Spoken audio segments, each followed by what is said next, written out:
On the morning of December 8, 1995, a 41-year-old mother named Bonnie Sanborn set a box of cereal down on the dining room table inside of her home in Tucson, Arizona. She then called for her 3 kids to come eat breakfast, and just a few seconds later, her youngest son, 10-year-old Brandon, came bombing into the room and sat down at the table. Bonnie then poured herself a cup of coffee and carried it down the hallway to her 13-year-old daughter Candace's room. Candace was busy putting on makeup, and when Bonnie reminded her that it was almost time to leave for school, she just rolled her eyes and said, she'd be out in a minute. Then Bonnie continued going down the hallway and knocked on the door of her 15-year-old son Bradley's room. And when he didn't open the door, she shouted through the door that if he didn't get out of bed soon, she would come in there and literally drag him out. But there was still no response after she did this, so Bonnie put her ear to the door and listened for movement. She was hoping to hear sheets rustling or dresser drawers opening, but she didn't hear those sounds. Instead, she heard a different sound.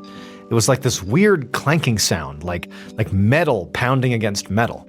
And so because this noise was so unusual, she just opened up the door, and she found her son, Bradley, along with his friend, 18-year-old Jason Horbachevsky, squatting in the middle of the room, trying to pry open this big metal box with a crowbar and a hammer. Bonnie stepped fully inside the room to get a better look, and she saw there was a phone receiver dangling off the side of this metal box. It was clearly a payphone that Bradley and Jason had clearly stolen from somewhere out on the street, and now they were trying to, steal the quarters out from inside of it. Bonnie was so shocked that all she could think to do was just say, "What are you doing?" And Bradley, he looked at his mom and just seemed totally unfazed that she was in there, and he just said, "What? We're just trying to get the change out of this payphone." And then before she could react to that, Jason, so her son's friend, he looked over his shoulder at her also very nonchalantly and just began laughing in a way that made Bonnie wonder if he was high on something. At this point, Bonnie just stepped back into the hallway and just tried to think through what she should even do here. I mean, this is so obvious that they're committing a crime in her house right now. Like, what in the world? But at the same time, she'd been having problems with her son Bradley for a long time now. This was definitely not the first time she had caught her son, doing something bad. Her son had been known to throw parties in their house that he definitely was not supposed to. He would pick fights with basically everybody in the house, all the family members. And on top of that, she also knew that periodically he would hang out with known gang members. Now, for a while, Bonnie had tried to be understanding and supportive because she remembered how hard it was to be a teenager herself. But her son's trouble really just kept escalating. And this payphone thing was like a breaking point. She knew she could not let something like this slide. I mean, it was literally criminal, and so obviously so. And if she didn't step in now, it was clear her son would just continue to push the limits further and further until he got hurt or got somebody else hurt or, wound up in jail or something. Like, this was the moment she had to put her foot down. And so, without saying another word to her son or Jason, who were now back to banging on this metal box, she just turned and walked back into the kitchen where her other kids, Brandon and Candace, were now eating their breakfast and looking annoyed by all the chaos being caused by their older brother. And she walked right past them, picked up the phone, and she called 911. And when the dispatcher picked up her call, Bonnie said she wanted to report a theft, and she gave the dispatcher her own address. And then after she hung up, she told Candace and Brandon to go get their backpacks and go outside so they didn't miss the bus.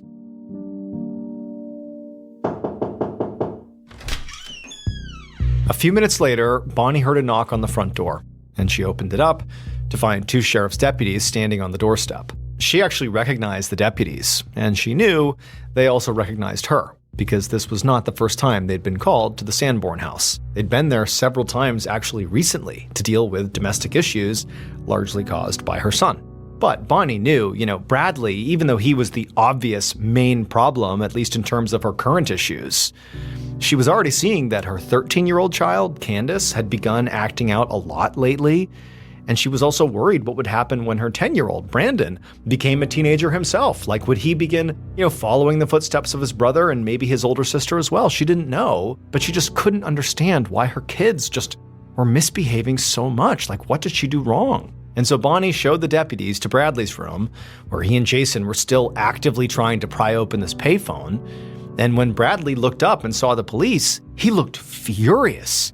He screamed at his mother that he couldn't believe she'd called the cops on him. But Bonnie, she did her best to push down the natural bit of guilt she was feeling, because she didn't want to have to call the cops on her son. The deputies ultimately handcuffed both Bradley and Jason, and they walked them outside, and Bonnie trailed right behind them. And then as the police were putting the kids in the back of the squad car, Bonnie pulled one of the deputies aside and asked if he could make sure Bradley spent at least one night in the juvenile detention center. She knew this was a very tough love sort of approach. Basically demanding your kid stays effectively in jail overnight. But she was also hoping that in addition to being maybe scared straight here, he would also get counseling in the juvenile detention center and maybe begin to see the value of staying out of trouble. The deputy nodded and said he'd see what he could do. As the squad car drove away, Bonnie saw movement in a window of the house across the street. She squinted and saw that one of her neighbors was peering out the curtains to get a look at all the commotion. And then further down the street, a couple out for a morning jog had slowed down and was just staring at the squad car as they passed by. And now for Bonnie, she wasn't that surprised. She'd be looking out the window too if police showed up on her street. But at the same time, it still made her very embarrassed. She knew people in this neighborhood were already very aware of her family's problems, and it was a lot to bear. And frankly, making it even worse was the fact that, generally speaking, Bonnie's neighbors were nice to her in person when they were face to face with her. People even went out of their way to help her, but she knew behind her back, people in this neighborhood gossiped constantly about her family. Now, for Bonnie, this was obviously humiliating and also very frustrating because how could she possibly stop gossip? She couldn't. But more than just disliking the fact that there were all these people talking about her, she also just felt very isolated right now. She was married, but her husband Robert had gotten a job in Maryland, and he only came home every other weekend. Bonnie had actually tried to sell the house in Tucson and move the whole family to Maryland, but she'd eventually decided it just wasn't really worth the trouble. Plus, Robert had already talked to his supervisor about potentially transferring back to Tucson, and he was supposed to be coming back for good just next week. And so at this point, Bonnie was just trying to survive here. She still felt very isolated, but she knew, Robert, he'd be back soon, and she wouldn't be alone anymore, and she would get to deal with the kids, with the nosy neighbors, with the police, with her partner. It just felt like that would be a whole lot better.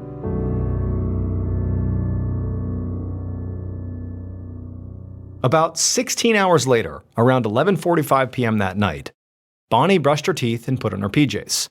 The house was quiet for once, except for the TV humming in the living room. She'd gotten a call from the juvenile detention center that afternoon, and Bradley was being held there on theft charges, which Bonnie thought was for the best.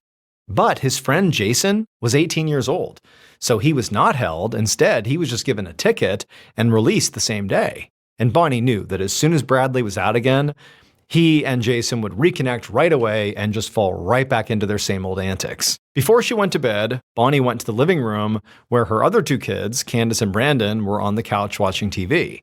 And she told them it was time for bed, time to turn off the TV and go to your rooms, but they just ignored her and just continued to watch TV. It was a Friday night, and the two kids didn't have anywhere to be in the morning, and Bonnie had just done enough fighting for the day. So she just decided, you know what? Let them stay up. They can go to bed when they want to. And so she told the kids to, don't stay up too late and go to bed soon. Then she left, leaving them on the couch. She went to her own bedroom and she turned out her lights. A few hours later, Bonnie woke up and looked over at the clock and saw it was near 3 a.m. And she also could still hear the TV on out in the living room. And so Bonnie cracked open her door and yelled down the hallway to the kids to turn off the TV and go to bed.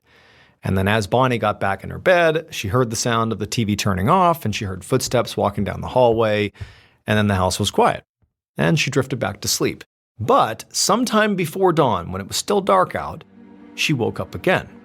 And when she rolled over in her bed, she opened her eyes and she saw there was a large figure standing over her bed. Later that same morning, around 10:45 a.m., 10-year-old Brandon woke up to an eerily silent house. Normally, his mother would have already been awake, making breakfast or getting started on chores. But when he went out in the hallway, he didn't hear her. He went into the kitchen and he checked to see if she was there, but she wasn't. And there were no dirty pans or plates in the sink and no coffee in the pot. It looked like his mom hadn't even woke up yet, which was weird for a Saturday morning. So he went to ask his older sister, Candace, if she knew where their mom was. But Candace said she hadn't seen her. So Brandon and Candace both went down the hallway to their mother's bedroom. They knocked on the door, and when she didn't answer, Brandon pushed the door open and looked inside. And what he saw made him gasp in horror. The bedroom was covered in blood, but the bedroom was also empty. His mom wasn't in there.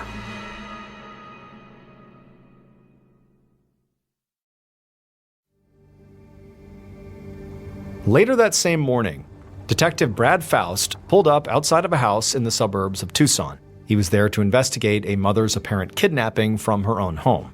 Faust was actually feeling a bit frustrated to be called out to yet another case like this when he was already juggling so many others. 1995 had proven to be the deadliest year in Tucson's history. There had already been nearly 100 murders just that year, and the Pima County Sheriff's Office was swamped. But as far as anyone knew at this point, this was not a murder, it was a kidnapping. All Faust had been told was that Bonnie Sanborn was missing, and her kids had called 911 after seeing that and also seeing all the blood in her bedroom. So Faust was holding out hope here that this was actually nothing that serious, and that they would find Bonnie relatively quickly and she'd be okay. He got out of his car and he saw that officers had already taped off the house. There was a young boy and girl sitting out on the front curb, looking terrified and visibly distraught. And Faust also noticed that there was blood on both of their shirts, and so he figured that they must be Bonnie's kids, the ones who had made the 911 call, and he made a mental note that he would need to talk to them later. Then he walked through the front yard and went into the house. And right away, a crime scene photographer greeted him and then led him down the hallway. As he walked, Faust caught a glimpse of a family photo on the wall, which showed Bonnie and her husband and their 3 kids, all smiling and looking like the perfect all-American family. Before opening the door to Bonnie's bedroom, the photographer paused and warned the detective that there really was a lot of blood in here. Faust nodded, and then the photographer opened the door, and Faust immediately saw what he was talking about. There was blood spattered all over the walls, the floor, the windows, and the mattress. He felt his heart sink as he realized that with this much blood loss, they probably would not be finding their victim alive here. But he knew it was going to be very hard to figure out what had happened here or who was responsible until they found her, dead or alive. And so Faust stepped into the room closer to the bed, where a forensic technician was swabbing for fingerprints. The mattress was completely soaked in blood, and on one of the pillows, he could clearly see a bloody handprint. He figured it either belonged to Bonnie or her kidnapper, but they'd have to wait for test results to be sure. Faust stepped back, and he noticed that the sheets had been partially pulled off the bed and were sort of balled up on the middle of the mattress. And to him, it seemed like, given how much blood is in here and the fact that obviously Bonnie is not here, that clearly some sort of long and violent struggle took place in this room. And it seemed to him like the struggle must have originated on the bed, and maybe even the bulk of the struggle was happening on the bed. It's soaked in blood and the sheets are all messed up. And he's thinking, very likely then Bonnie was in bed when the attack began. Faust also noticed there was a folding knife with a red handle on the mattress, and there was also a purse that had been poured out. There were multiple credit cards and a checkbook that were just sitting on the bed, and the fact that these items were not stolen made Faust think that robbery probably was not part of the motive for whatever happened to Bonnie. But then, something on the floor by the bed caught Faust's eye. After double-checking that the room had already been photographed, Faust put on a pair of gloves and then crouched down and he picked it up. And what it was a small brown button. He carried it over to the closet and dug through Bonnie's clothes that were in there, and the button didn't seem to match anything that she owned. And so based on where it was found in the room, Faust thought, this button must have come off of somebody's clothes in the middle of this attack. It obviously could belong to Bonnie. It could have come off of what she was wearing and maybe is still wearing. Or this button could have come off of the attacker's clothes. And so Faust gave the button to a forensics officer and told him to bag it up. Then he kept looking around. And in the midst of all the blood that had been sprayed all over the room, he noticed there was a clear trail of red droplets that snaked across the carpet. The trail led to a sliding glass door that led into the backyard, and when he tried to open it, he realized it was already unlocked. The forensics officer told him that nobody had touched that door all morning, so it must have been unlocked before anybody arrived. Faust slid the door open and stepped out into the backyard, and he followed the trail of blood across the grass all the way to a door that led into the garage. He noticed there were no drag marks in the grass, so Bonnie's attacker must have been carrying her, which sort of naturally suggested that whoever did this likely was bigger and stronger than Bonnie. But also, judging from the photos he'd seen on the walls, Bonnie was very petite, so really that didn't narrow it down very much. A lot of people could potentially lift Bonnie and carry her. Faust reached the door that led into the garage, and he turned the knob, and it was unlocked. He opened it up, and when he looked inside, there wasn't a car in there. But the trail of blood clearly went into the garage at least a few feet before it disappeared, so it seemed like the suspect had literally carried Bonnie in here, loaded her into the car that likely was in here and now was not, and they drove it away, carrying Bonnie with them. And so Faust knew his best shot at finding Bonnie was to, 1, identify the car that would normally be in this garage, and then once you have the identity of the car, to go find it. Once Faust had done his initial sweep of the house, he went outside and he crouched down next to Bonnie's 2 younger kids, Candace and Brandon. And both kids were still very shaken up and totally confused. And so Faust very gently asked them about the last time they had seen their mother. And Candace said it was around maybe 11:45 the night before when their mom had gone to bed. But she also added that maybe around 3 a.m., she and her brother Brandon were still up watching TV in the living room, and their mom had shouted from her bedroom for them to turn off the TV and go to bed. She said that when their mom did that, they did get up, they turned off the TV, and they went to their own bedrooms and went to sleep. And both kids said they didn't hear or see anything until they woke up later that morning and found what they found in their mother's bedroom. And so this gave Faust something to work with, because it meant, if what the kids were saying was true, that Bonnie must have disappeared sometime after 3 a.m., because that's when she yelled to her kids at 3. Plus, if the suspect came in through that back sliding door that went right into Bonnie's room, and they were able to do so without waking up the kids, and then after the attack being able to find very likely Bonnie's car keys, because that's the assumption, they found her keys and then loaded Bonnie into the car and drove off, again without waking anybody in the house, it suggested that whoever did this, they likely were relatively familiar with the layout of the house and had probably been there before. So maybe this is somebody that they all knew. Faust pointed to the blood that was on Candace and Brandon's shirts, and he asked them where it came from.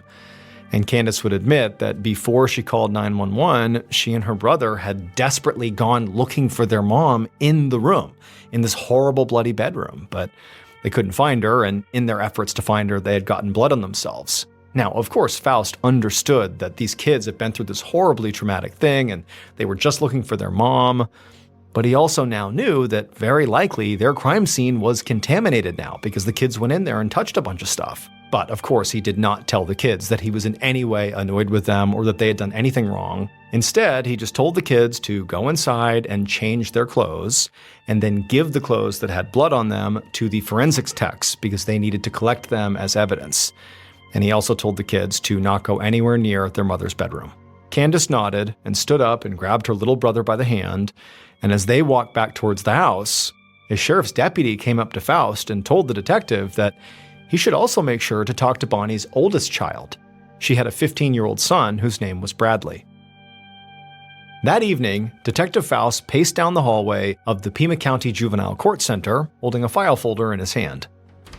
When he opened the door to a small office, a teenage boy was already there waiting, and Faust recognized him from the mugshot in the folder he had as Bradley Sanborn, Bonnie's oldest child. Faust walked in, and as gently as he could, he told Bradley that his mother was missing.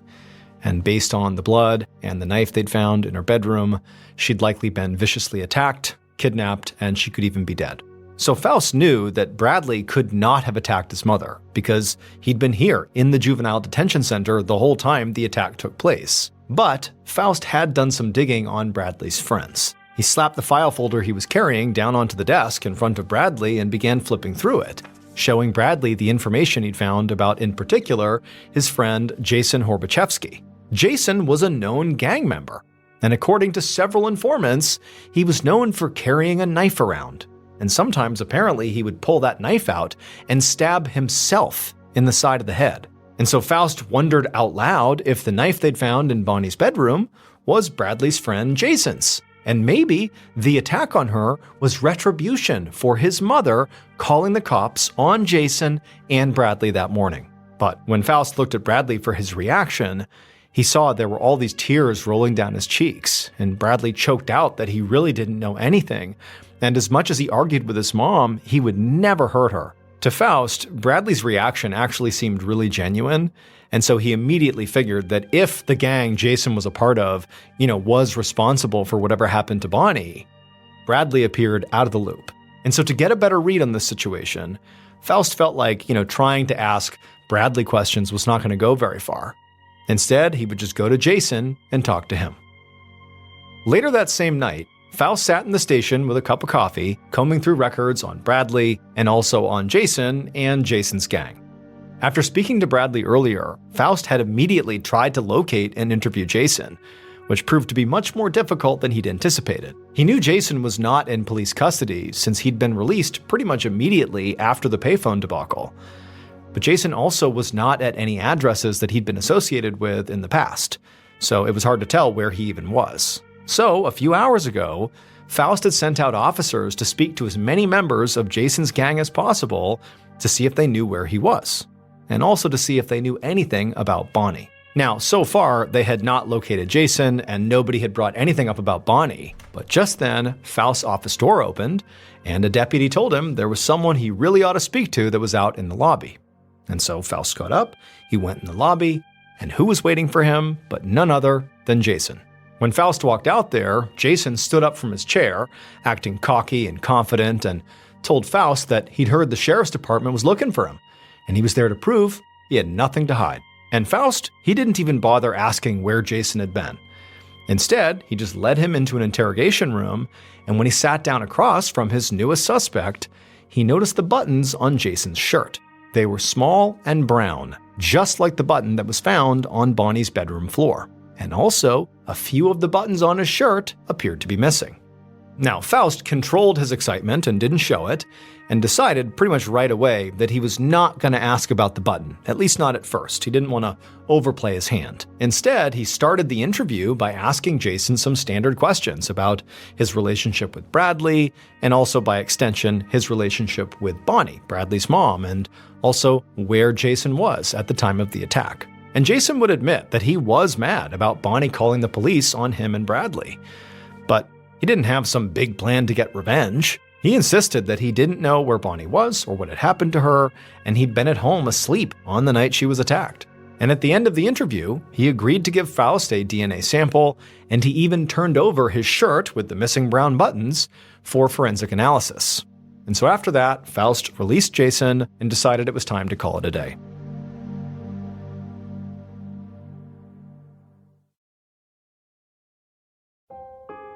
The next morning, Sunday, December 10th, so a day after Bonnie went missing, Faust sat in his office and sorted through all the information his team had collected the day before. While Faust had interviewed Bradley and Jason, other members of his team had spoken to Bonnie's friends, family, and neighbors.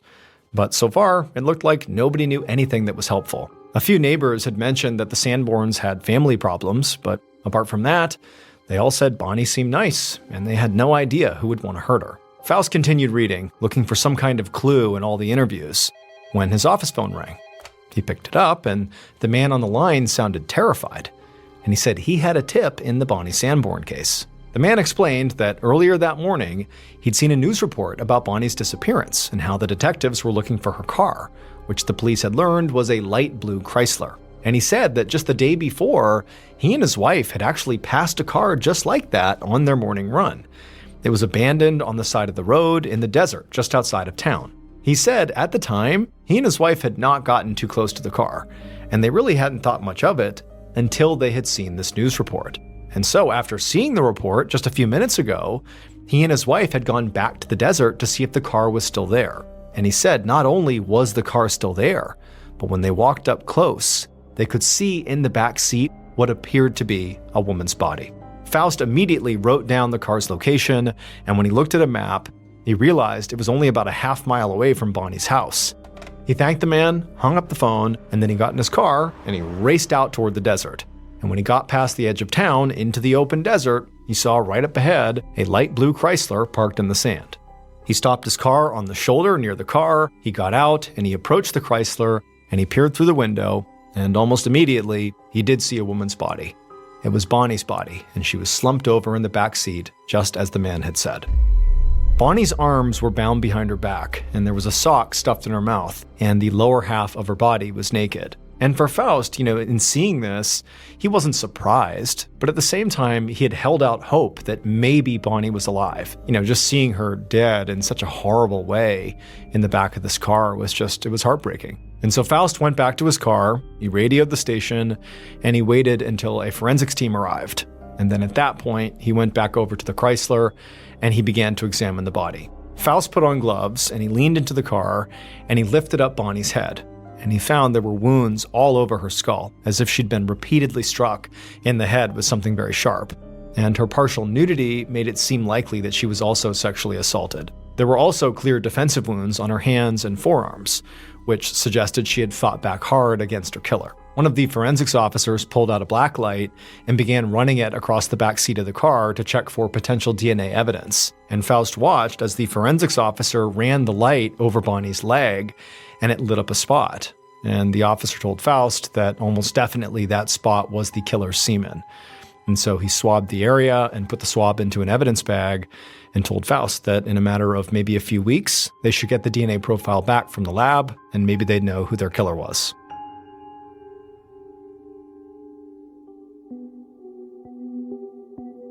In the meantime, the fingerprints found in Bonnie's bedroom were analyzed, and they had come back with a match that really surprised Detective Faust. All the fingerprints and that bloody handprint on the pillow belonged to Bonnie's 13-year-old daughter, Candace. And even though Faust really did not want to consider that a 13-year-old girl had in some way helped with a plot to kill her own mother, he now had to consider it, not only because of the handprint and fingerprints, but also because there was a long record of family problems inside of the Sanborn house. Now, obviously, Candace could not have committed this crime on her own, but she certainly could have helped whoever did. So, Faust confronted Candace, and when he did, she just broke down sobbing. She said she had just been really scared and confused and was just looking in the bedroom for her mom and just didn't realize what she was doing by getting her prints everywhere. And looking at this scared teenager, Faust knew that Candace really didn't make sense as a potential suspect here. But he still felt like Bonnie's killer had to be somebody who knew Bonnie personally and had been in her house before. And there was one person who still had not been ruled out: Bonnie's husband, Robert. Later that day, Faust was sitting at his desk with the phone pressed to his ear. He was on hold and had been for some time, and as he tried to tune out the awful music that was playing on the line, he looked down at the handwritten list of airline names and flight numbers that were on his desk. Bonnie's husband, Robert, had been working in Maryland for the past couple of months, and he had not been scheduled to come back home to Tucson on the weekend his wife was killed. But just because he claimed that he had been in Maryland that whole weekend, didn't mean he actually was. There were multiple flights from Maryland back to Tucson that in theory he could have secretly taken to come home, kill his wife, and then go back to work in time for his next shift. So Faust had compiled a list of every single flight Robert could have theoretically taken, and one by one he was calling the airlines to check the passenger manifests. And so far there hadn't been a Robert Sanborn on any of the flights he had checked, and now he'd made it to the very last flight on that list. And just then, the on-hold music suddenly cut out, and the woman on the line told Faust that she had triple-checked, and there was no Robert Sanborn on that flight either, the one from Maryland to Tucson. And he thanked her, hung up, and sighed. Now, keep in mind, this took place before the events that happened on 9/11. Since 9/11, air travel has been much more rigidly controlled, especially in the United States. I mean, security is so much higher. But pre-9/11, that really wasn't the case. I mean, people didn't even necessarily have to show their ID to get on a domestic flight. And so Faust knew right now, even though he's being told that Robert's name didn't show up on the manifest of any of these flights, it didn't really rule him out, because he could have theoretically been traveling under a fake name. But there was a next step that would show if Robert had something to do with this, and that would be to ask Robert for a DNA sample, and hope that when the evidence came back from the lab, it would be conclusive enough to give a clear answer.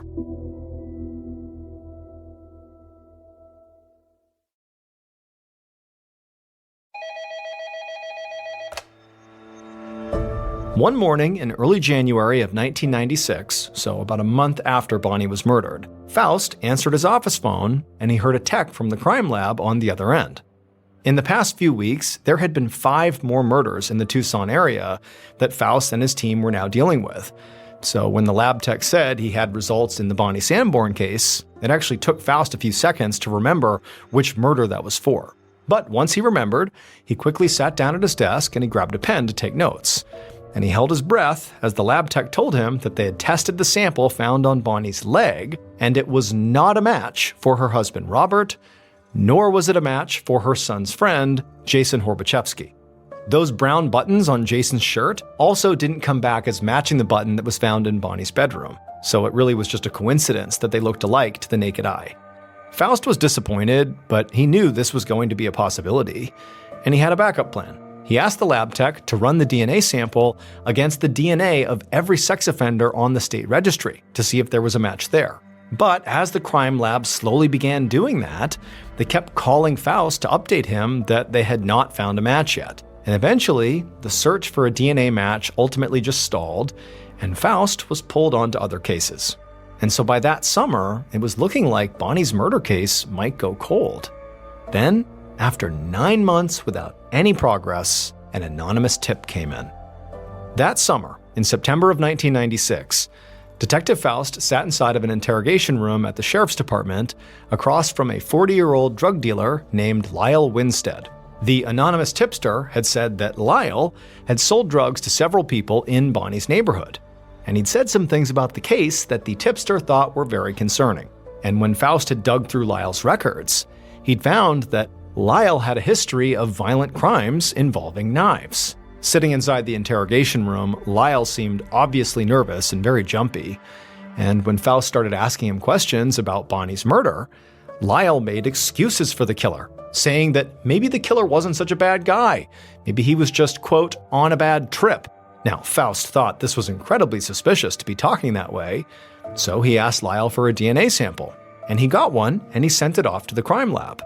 And Faust had to wait several weeks for the results, and when they finally came in, Lyle Winstead was not a match.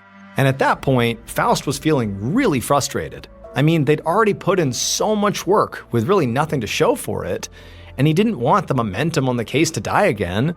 So before he put Bonnie's file back on the shelf, he decided to go back to square one and make sure there wasn't anything he just plain missed. The next month, between all the other cases he was working on, Faust found time to go literally door to door through Bonnie's neighborhood and re-interview everybody his team had already spoken to almost a year ago. Faust knew how gossip spread in quiet communities like this one, and even though nobody had been able to offer any leads the first time around, he wondered if maybe anything unusual might have surfaced since then. So he knocked on one door after another, and eventually, at a house down the street, a woman told him that she didn't know anything personally, but there was a rumor circulating around the neighborhood that he might want to look into. So Faust did. And after so many frustrating dead ends to this point, it was ultimately this rumor that did allow him to solve the case.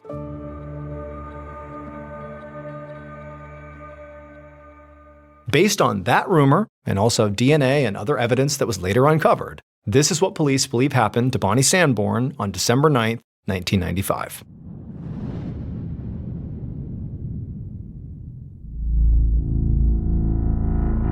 Around 2:30 in the morning, Bonnie's killer watched her house from a hiding spot where nobody could see them. The killer knew the Sanborns had been trying to move to Maryland, but the killer felt like before they did go to Maryland, if they did that, there was something the killer had to do. Around 3 a.m., as the killer was watching the house, they saw the light in Bonnie's living room finally go dark.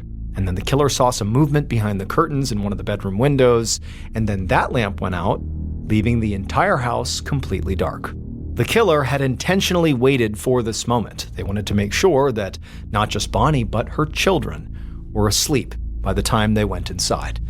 And so now that the lights were off and that it seemed like the coast was clear, the killer grabbed their flex ties and also their chipping hammer and then began making their way towards the home. A chipping hammer is a very particular type of hammer that has a sort of typical one side that you would use to strike something, but the back of that hammer is sharp, almost like a pickaxe. And so with this barbaric tool they were about to use in hand, they slowly crept their way across Bonnie's backyard right up to the sliding glass door at the back of the house. And they found it was unlocked, just like they thought it would be. After all, they'd been to this house before, they sort of understood this one typically stayed unlocked, and they also knew what was on the other side of this door. It was Bonnie's bedroom. After sliding open the door, the killer stepped in, and they found Bonnie, asleep under the covers in her bed. And so thinking here was their chance, the killer began moving towards the bed. But as they stepped closer, a floorboard creaked, and Bonnie stirred awake. And she rolled over and looked in the direction of the creaking sound and made eye contact with the killer. And the killer knew they had to strike. So they grabbed a sock on the ground, jumped on top of Bonnie, and before she could scream, they jammed the sock into her mouth, they held her head, and then with that chipping hammer, they began striking her head over and over again, spraying blood all over the walls. Once Bonnie stopped struggling, but before she stopped breathing, the killer used those flex ties to bind her hands behind her back. Then, as she was laying there, unable to defend herself, they searched around for her purse, and when they found it, they dumped it out on the bed, and after they had emptied it, they found her car keys. And so they grabbed the keys, and then the killer picked up Bonnie, still very much alive, and they carried her out that sliding door into the backyard, and then out into the garage. There, they used her car keys to unlock Bonnie's car, the blue Chrysler, and they put Bonnie in the back seat. Then they hopped in the driver's seat and they drove the car out into the desert where they parked on the side of the road. Then they climbed into the back seat where Bonnie was still very much alive, but mortally wounded and bound and couldn't go anywhere. And they sexually assaulted her literally as she died. When the killer was done with Bonnie, they simply got out of the car and left it where it was and walked back into town. And as the sun began to rise, the killer wandered right back down Bonnie's street in the direction of the Sanborn house. It would turn out Detective Faust had been so focused on finding the killer amongst Bonnie's immediate family and friends that he really hadn't even considered somebody else who was literally physically closest to the Sanborns, her across the street neighbor, 22-year-old Freddie Royval. Now, Freddie was not actually, emotionally close with the Sanborns, but he and his dad had, in the past, gone out of their way to help Bonnie, by doing some repair work at her house. But what Faust had learned when he had gone back and re-interviewed all the people on the street to see if he had missed something, one of the other neighbors who was not remotely involved in what happened to Bonnie told Faust that there was actually a rumor that Freddie had found Bonnie attractive. And there was also another rumor floating around that Faust learned that previously a woman had been assaulted by a younger man in this neighborhood and that maybe it was Freddie. Now, it's unknown if Freddie actually was the subject of that second rumor, but it was enough for Faust and the police to go collect DNA samples from every young man on the block, and wouldn't you know it, Freddie's DNA came back as a match. Freddie Royval was arrested in January of 1997, a little over a year after Bonnie's murder. He was convicted of first-degree murder and sentenced to life in prison.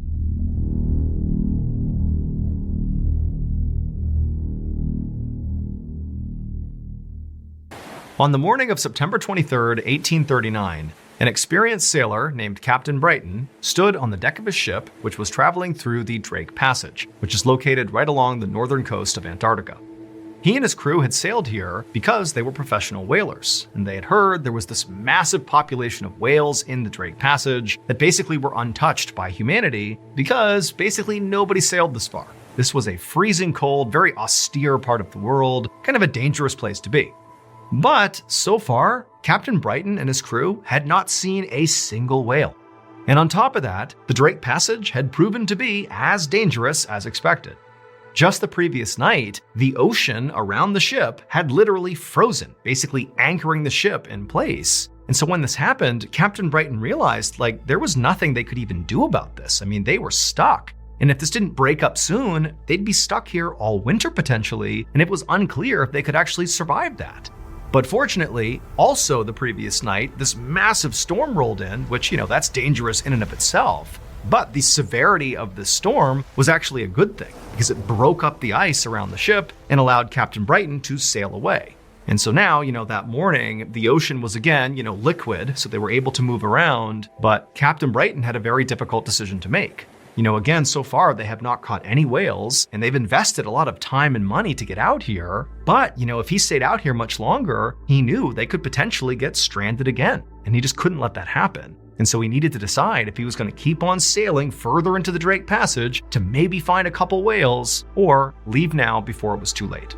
But as Captain Brighton weighed his options, he suddenly noticed something over the horizon. There was this dark shape, and at first he actually thought he was hallucinating. Because really, there's nothing else out here. It's just him and ocean and ice. That was it. But as he continued to stare in the direction of this dark object, which was actually getting closer to him, he realized it was a real thing, and in fact, it was another ship, which was really surprising. Because again, nobody really comes out here. And so his instincts were, okay, this has got to be a rival whale ship. That's the only other people who would come out here. But as he continued to stare at the ship, as it got closer, he realized it was not a whale ship. It was actually a schooner, which is a ship designed for traveling.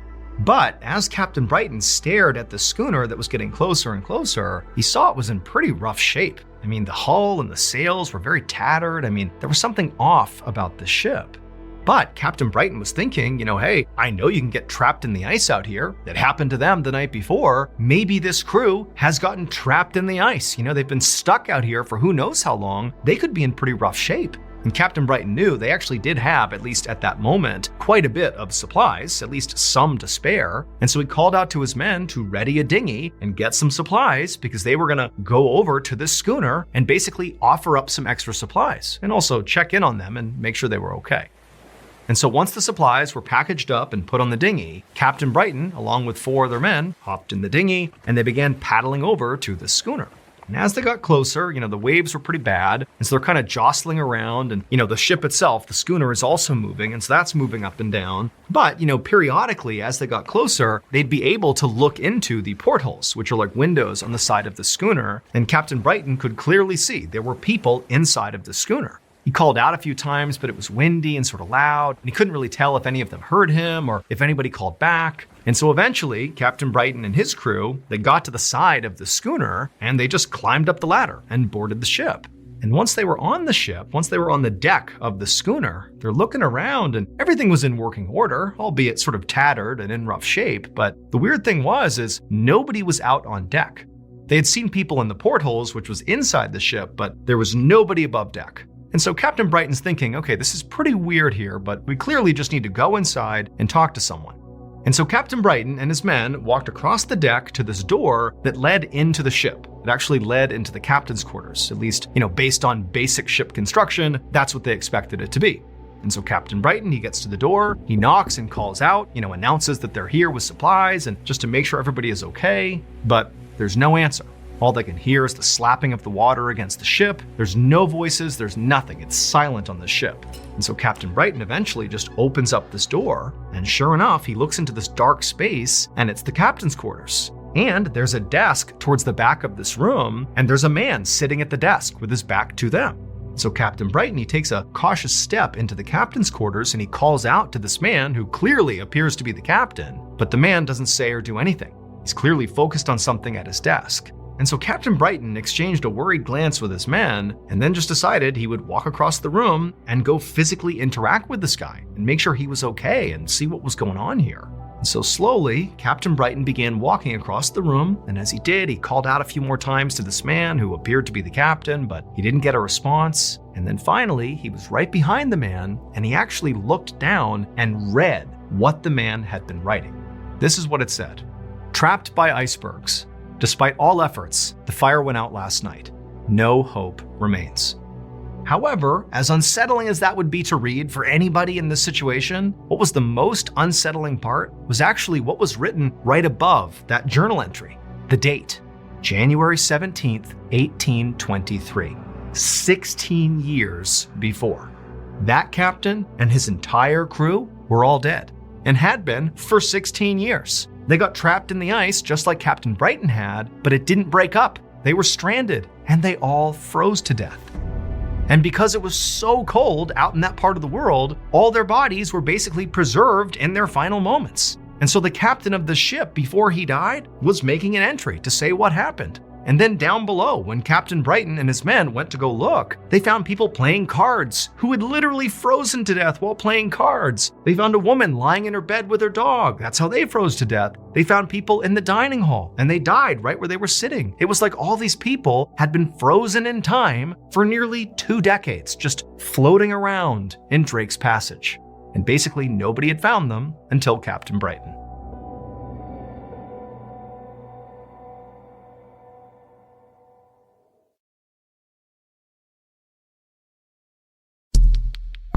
Our next story is called Rite of Passage.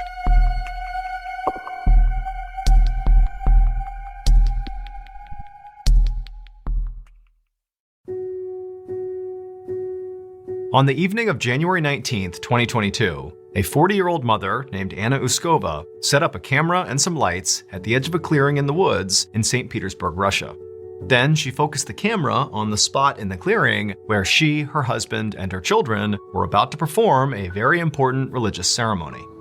So to set the scene here, it was late at night, so it's dark, it was snowing, it's totally freezing. This is the dead of winter out in the middle of Russia. This is a cold, cold environment. But this is when this ceremony was done. In the dead of winter, all over Russia. This was not just something Anna's family was doing, this is like a Russian thing. On this day, all over the country, people would perform this sort of purification ritual that was designed to revitalize their bodies and souls and help them ward off evil spirits for the new year. Now, typically, Anna and her family would perform this big ceremony in a group setting with their church.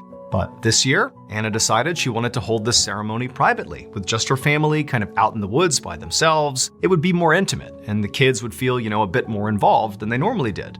And so far, it was going great. They had found the perfect location. It was stunningly beautiful. It really felt like the best place to perform the ceremony, but it was kind of odd that when they got there, there was no other families there. They had this place to themselves, which was just crazy, but they thought, great, this is even better for us. This is going to be the perfect ceremony.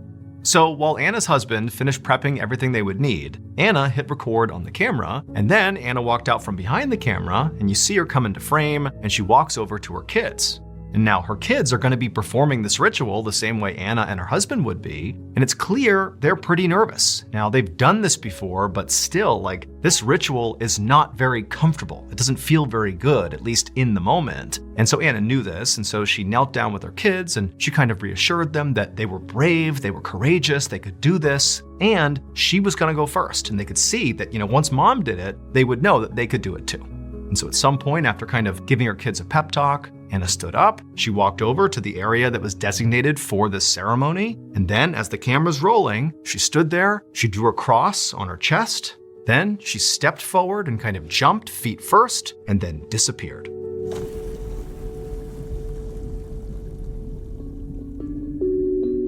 One second passed with no sign of Anna, and that was okay, but then 2 seconds passed and there was still no sign of Anna. And then 3 seconds passed and still no Anna. And at that point, her husband and her kids began to scream. So what Anna and her family didn't understand, or at a minimum just did not fully appreciate, was that when they did this ceremony with their church every year, the church took a lot of effort to make sure the location they chose for the ceremony, that it was totally safe. And on top of that, they often had medical personnel on standby, just in case. But Anna and her family had not done either of those things. The location they chose was no doubt stunningly beautiful, but the reason it was deserted is it was a terrible spot for this ceremony. And then also, they didn't have any medical personnel on standby. The ceremony that Anna and her family were taking part in is known as the Russian Orthodox Epiphany, and it's a type of baptism. Basically, people all over Russia at this time of the year will carve a cross-shaped hole in the ice over a body of water, and then one by one, they'll jump into the water and then emerge again, baptized, purified. And so Anna and her family had done that. They had carved the cross in this frozen body of water. But the reason this spot was a terrible spot to do this ceremony and why it was totally deserted is because they had chosen a raging river that yes, it's frozen, but underneath, that river is still flowing, and it's a very deep river.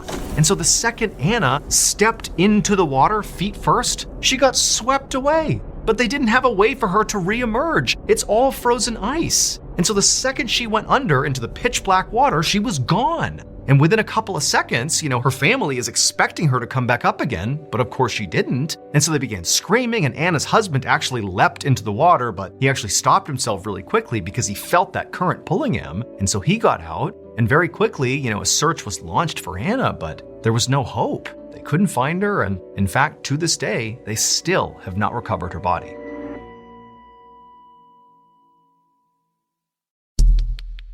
The next and final story of today's episode is called Under the Tarp.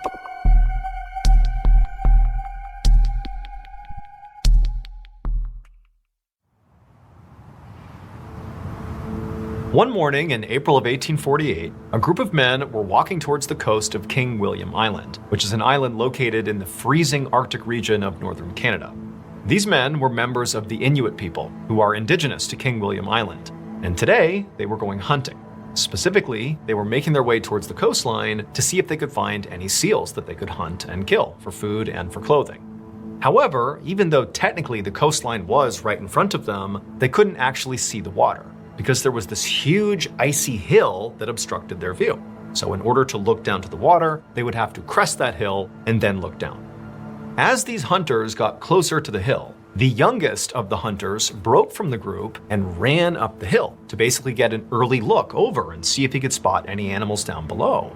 However, as soon as he crested the hill and scanned the coastline, again, you got a picture, it's snowy, icy outside, it's below 0 degrees. You're in the Arctic wild here. He's looking down, and at first, all he sees is just white, just snow, ice, but he sees something else. And as he's looking at it, he can't even understand what he's seeing. It doesn't make sense, it's not computing. And so at this point, the young hunter kind of ducked down on this side of the hill, kind of away and out of view of the ocean, and he turned and signaled to the other hunters to get up here and take a look. And so the other hunters, they don't really understand what's happening here, but they can see, there's some urgency coming from this young hunter. And so they run up the hill as well, and all together, all at once, they kind of peer up and over the hill again, and they look down, and for a second, they all just stared in horrified silence. Down below, wandering along the coastline, were not seals or walruses or any other animals that these hunters might have expected to see out here. Instead, they saw people. Specifically, they saw Kalunat, which is their word for white men. But these men were not acting like people. They were lumbering, almost like they weren't in control of their bodies. They had these strange, jerky movements, and they were all just kind of staring straight ahead with these vacant expressions, and their skin, it was like black and blue, and their clothes were tattered, and they were just kind of lumbering along, about 40 of these Kalunat, these white men. Now, for these hunters, they really didn't have much exposure or experience around Kalunat, around white men. All they really knew at the time and in this part of the world is that white men were pretty dangerous to the indigenous people. But they did know there was a group of Kalunat who were staying on a ship that was off the coast of King William Island, and they had been living there for the better part of a year, and it seemed like their ship might have frozen off the coast, and they were just kind of trapped until the warmer months came around and they could sail away. But to this point, the Inuit people really had not seen or interacted with any of those white people. They had just kind of kept to themselves, and that was it. So just to see the Kalunat, the white people, on land, that alone was really shocking. What happened? Why did they leave their ship? Why are they here? But again, the way they were moving and how they looked, it seemed wrong. There was something wrong with these people. There's more to this story than the Inuit people understand. And it was sort of terrifying. And on top of just the way they were moving, there was something else these Kalunat were doing. In addition to these men just kind of lumbering along the coastline, a few of them were dragging this big sled, and there was a tarp over the sled. Clearly something big or several things were under this tarp, but the Inuit hunters, they couldn't quite tell what it was covered up. And so they're just watching these men in this weird parade along the coastline with the sled, and they really were like, we have to get out of here.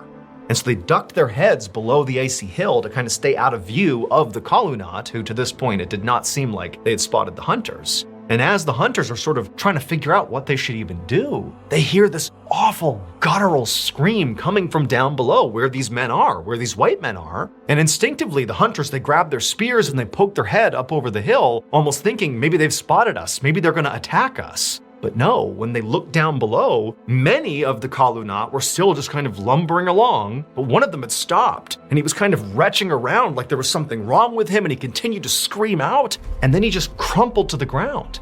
But the other white men, it was like they didn't even react to it, except for the men pulling the sled. They pulled the sled right up alongside this man who had just fallen to the ground after screaming, and they just sort of nonchalantly pulled back the tarp, revealing all sorts of bodies on the sled. They picked the guy who had just fallen, and they threw him onto the pile, they covered him back up with the tarp, and then, like nothing had happened, the men kept on pulling the sled, and this totally creepy procession continued down the coast. At this point, the Inuit hunters were genuinely terrified, and without saying anything, they just scrambled back down the hill and ran back to their village.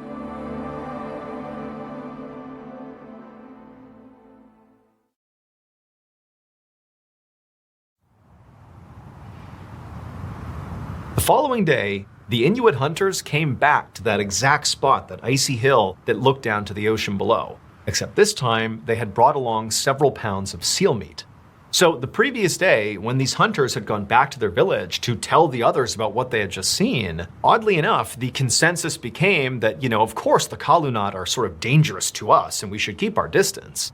But from what you're describing, it sounds an awful lot like these men, these white men, must just be starving. Like the way they're moving, the fact that men are falling down and dying, and they have this, sled full of dead bodies. They're out here in the Arctic wild. I mean, this is a very unforgiving place. And so the consensus was they're starving to death. That's what you're seeing. That's why they're acting the way they are. And so maybe the move here is you hunters go back to that same spot, try to find these Kalunat and give them some food. Not only to help them, to be good people, good stewards of humanity, but also as sort of like a peace offering, because there was tension between the Inuit people and the Kalunat. And so these hunters had agreed. They had showed up with the intention of, finding these 40 some odd white men, giving them some food, and maybe even offering some help, if they needed it. And so that day, the Inuit hunters, they make it back to their spot, they climb up that icy hill, and they look down towards the ocean below, and there's nobody there. It's just complete isolation.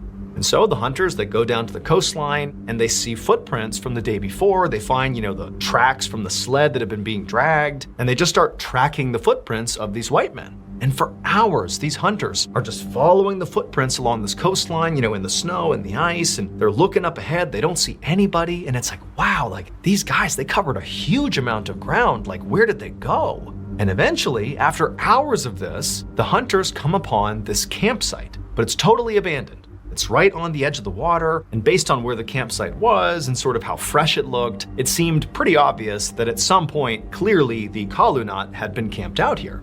But they clearly are not here now. But interestingly, the people that had been here, presumably the white men, they had left behind quite a few of their supplies, like the remains of a fire, and sitting over the fire was this big pot, like a metal pot. And you would think, if you're struggling to survive out here, that you would definitely want to keep some of your cooking supplies. But no, that was left behind, along with several other tools. And so the Inuit hunters, they're looking around thinking, okay, well, maybe they just stepped away and they're going to come back. But they searched the vicinity of the campsite, but nobody was there. The footprints just kind of picked up and continued off into the distance. And so feeling pretty puzzled by this, the Inuit hunters decided to just search the campsite and try to get some clue as to what's going on with these white men. And eventually, after searching through all the different things that had been left behind, they came back to that fire and that pot that had a lid over it that was sitting right there. And one of the hunters walks up to the pot, he grabs the lid, he lifts it off, and when he saw what was inside, he reeled back in horror. Several months later, that same group of Inuit hunters had hiked miles and miles down that same coastline of King William Island until they saw off in the distance, right off the coast, this big wooden ship. And these hunters knew this ship belonged to the Kalunat. And today their plan was to break into the ship and raid it. Because just recently, these hunters had finally kind of solved the mystery of what happened to those, 40 some odd white men they had seen. Because they came across this mass gravesite, of like 30 plus white men all dead in the snow. And clearly they had starved to death and died from exposure, and so it just sort of seemed like this unfortunate thing that these guys had hiked and hiked and hiked and just kind of fell down and died. But now that the Inuit hunters knew that all these white men were dead, they're like, well, there's a ship sitting right out there that, no one's gonna claim, so why don't we take whatever's inside of it? And so the Inuit hunters walked out onto the ocean, which was completely frozen. So the ship, it's off the coast, but it's basically a pathway of ice right up to the ship. And so the hunters, they walked on this ice all the way out to the ship, and when they got there, unsurprisingly, it was totally vacant. It's silent, it's still, clearly there's nobody in this ship. Now, as the Inuit hunters climbed the side of the ship and got ready to go inside, they all had set their expectations to be like, okay, clearly the men who had inhabited this ship at one point, the white men, the Kalunat, they obviously abandoned the ship and, tried their luck on land unsuccessfully, so clearly something must have happened out here. Like they ran out of food, or there was a leak in the ship, or some sort of chaos ensued here that caused them to abandon their shelter and, head towards the Arctic wilds, right? But once they got on board the ship and looked around, they quickly realized the ship was in pristine condition. I mean, there was no damage to the ship. It was practically brand new, preserved out in the ice here. When they went down below, they discovered there were all these bedrooms with these incredibly comfortable looking beds, and there was bunk beds and hammocks with linens and pillows. There was a library with hundreds of books. There were games. There was all this cutlery and fine china. And just off the kitchen, in their pantry, was this massive food storage room full of food. Canned goods, all still good, that apparently had just been left behind. And so the Inuit hunters, they're thinking like, how is this possible? What caused these white men to abandon their ship, which presumably was perfect, pristine, provided much better shelter, and also they abandoned all their food, like they clearly weren't starving. So what happened? What caused them to go on land and die horrible deaths? Well, the reason for this would not fully make sense for another 130 years. Because it was in the 1980s when researchers actually began to analyze the remains of these white men, those 30, 40 white men who were found dead on King William Island. It would turn out those men were explorers who had been sent out to the Arctic by the British government. And they had been well outfitted when they were sent out on their journey. I mean, they were given that incredible ship, and they were given all these supplies, including a whole bunch of canned food items. However, what these explorers didn't know is that their canned food had become tainted with lead. And so as they slowly were eating all these canned food items, they were slowly poisoning themselves. And one of the side effects of lead poisoning, in addition to feeling nauseous and horribly sick, is it drives you crazy. It basically gives you these wild mood swings. And so like the whole ship, all these men are undergoing these totally insane mood swings and basically falling into actual mental hysteria out on this ship. And so in their hysterics, all these men decide to abandon their ship and head into the Arctic wild to forage for food and who knows what. I mean, they literally were out of their minds. And when they got to land into the wilderness, they didn't find food, they didn't find shelter, they found death and misery. And as they devolved into insanity and men began falling down and dying because they were starving to death, they began eating their brothers. They began eating the dead men. That sled they were dragging along was not to preserve the bodies to give them a proper burial down the road. It was like their mobile refrigeration unit. They were dragging those bodies along and then eating them. And so the reason those Inuit hunters were so horrified when they discovered that campsite and they looked inside of that pot, well, it's because inside of the pot was clearly a human skull, and that skull had been cracked open as if whoever was tending this pot had literally been scooping in and basically eating this person's brain. To this day, bones of the crew members of that failed expedition are still being found on King William Island.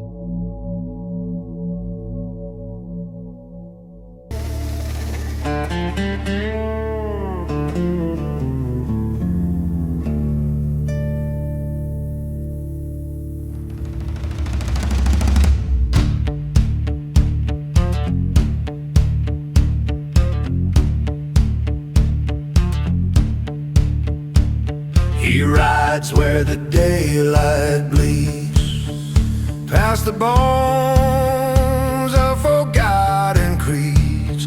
No throne but the storms he tamed, no crown but the dust unnamed. Dust crown rider chasing down the fire. Pieces of the night are scattered like a puzzle left in tatters, but I hear your rhythm call, pulling patterns through it all. Little fragments start aligning, colors shifting, redesigning. Every beat you give to me builds a brand new symphony. Your heartbeat mosaic, shining through the broken spaces. Every pulse you give awakens parts of me I thought were vacant. In this heartbeat mosaic, love the shape we learned to make it. Piece by piece.